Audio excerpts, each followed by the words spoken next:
தமிழ்நாட்டில் நெல்லை, தென்காசி, கோவில்பட்டியில் பெய்த கனமழை பெய்ததன் காரணமாக வெப்பம் தணிந்ததால் பொதுமக்கள் மகிழ்ச்சியடைந்துள்ளனர். தூத்துக்குடி மாவட்டம் கோவில்பட்டி அருகே கயத்தாறு மற்றும் அதன் சுற்றுவட்டார பகுதிகளான கடம்பூர், ஆத்திக்குளம், பன்னீர்குளம், செட்டிக்குறிச்சி உள்ளிட்ட இடங்களில் இடியுடன் கூடிய கனமழை பெய்தது. அரை மணி நேரத்திற்கும் மேலாக பெய்த மழையின் காரணமாக வெப்பம் தணிந்து குளிர்ந்த காற்று வீசியது. பன்னீர்குளம் செல்லும் சாலையில் விழுந்த மரத்தால் போக்குவரத்து பாதிக்கப்பட்டது. தகவல் அறிந்து வந்த தீயணைப்புத் துறையினர் ஜேசிபி இயந்திரங்களை கொண்டு மரத்தை அப்புறப்படுத்தினர்.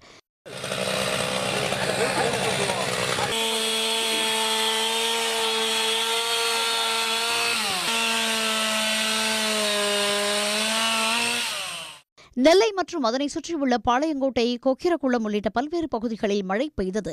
வெயிலால் அவதிப்பட்டு வந்த மக்கள் மகிழ்ச்சியடைந்தனர். நாங்கள் இந்த ஒரு விஷயமா கலெக்டர் ஆஃபீஸுக்கு மனு கொடுக்க வந்திருந்தோம்.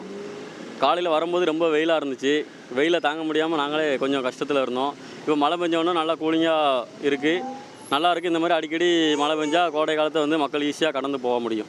இதேபோன்று தென்காசி மற்றும் அதன் சுற்றுவட்டார பகுதிகளில் மிதமான மழை பெய்தது. கடந்த சில நாட்களாக வெயில் கடுமையாக வாட்டி வதைத்து வந்த நிலையில் திடீர் மழையால் மக்கள் மகிழ்ச்சியடைந்துள்ளனர். உடனுக்குடன் செய்திகளை தெரிந்து கொள்ள சன் நியூஸ் பெல் ஐகானை கிளிக் பண்ணுங்க.